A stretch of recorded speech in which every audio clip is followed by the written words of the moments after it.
Then we get to 3. And the report came out today that it's Mac Jones or Trey Lance. Where do you land and why? I think it's going to be Trey Lance. Now, I thought when a trade first happened, I thought it'd be Justin Fields, but I just cannot fathom giving up 3 first-round picks for Mac Jones. Fine quarterback, don't get me wrong, but it's you just look at the elite quarterbacks around the NFL, and they just have more physical talent than Mac Jones. They look like Trey Lance. They don't look like Mac Jones, the guys who are really playing MVP level year in and year out. Now, there's the outliers like Drew Brees is still playing obviously at a high level with not a ton of arm talent, but if you want to really transform your offense and transform your team, it's the guys with the cannons, the guys that can make plays outside the pocket, the guys that can run. And none of that is Mac Jones, and all of that's Trey Lance. And so I think if you're going to buy into one of those guys at 3, I just think you'd be crazy to have it be Mac Jones over Trey Lance. So do you feel like these are like smoke screens being sent out by San Fran then? Because I feel like you're one of the only people that said Trey Lance. Everywhere I look, it's Mac Jones.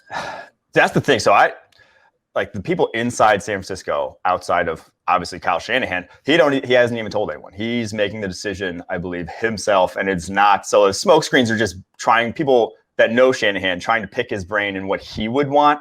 And that leans Mac Jones because obviously the offense he ran in Alabama, very similar conceptually what he did, the throws he was making to what Kyle Shanahan's offense has been for the 49ers. But that's also because the quarterbacks Kyle Shanahan's had have also looked like Mac Jones and that Jimmy Garoppolo, Matt Ryan, even going back to Matt Schaub, guys who just aren't these most physically talented. But I think like the beauty of Shanahan is that he knows offense in and out. And like he made Robert Griffin look like a stud and completely in a different type of offense. They did a lot of different stuff there back in Washington than they ever did with Matt Ryan, obviously, because Robert Griffin could run.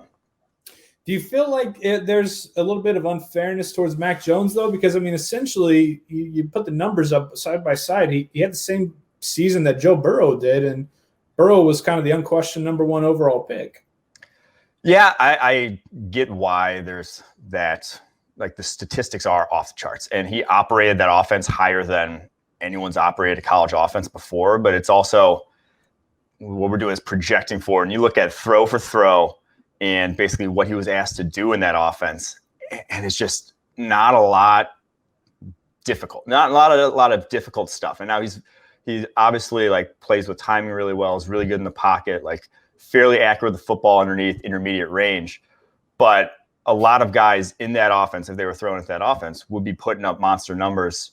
You kind of have to project the difficulty of it, whereas Burrow's making these throws down the field to tight windows and hitting guys who are, I think he had 3 times as many throws into tight windows per our charting than Mac Jones did this past season, which is just, that's a different, that you feel more confident about that guy because you're going to have to hit those in the NFL. That's a big thing to do. Whereas Mac Jones just hitting these crossing routes that are, wide open.